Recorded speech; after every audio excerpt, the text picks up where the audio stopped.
Once you have a loop ready for review, the steps are pretty simple to submit it to Chris and I before the deal closes to take a look at all the documents. You'll see along the left-hand side again, all of the required documents are listed on the left-hand side. So if it's required, that has to be submitted for review. Most of these forms, you should be able to just submit to your client for initial or signature. That will count as submitting and completing a required document.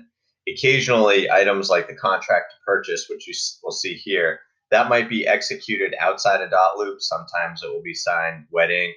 Sometimes you'll pass the form over to the seller and they'll upload it to DocuSign or another electronic signing system, and then they'll just submit a copy to you.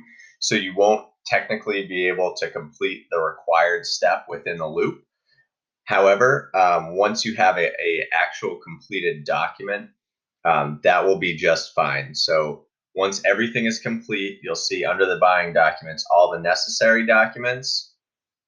And then underneath that, other potential buying documents are the secondary forms, which are the most commonly used. Doesn't mean they're completely comprehensive.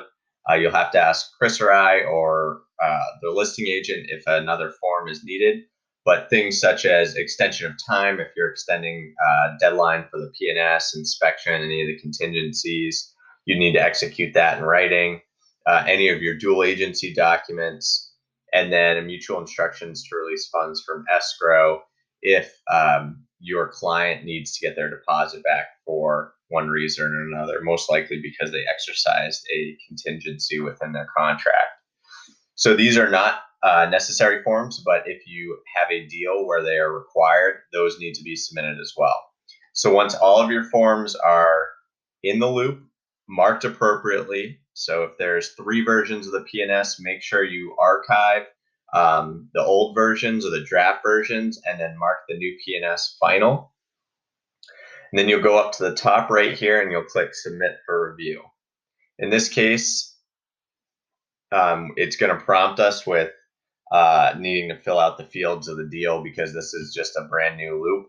But you're going to have this screen will not come up. More than likely, if you don't have everything to submit, it will give you an error message.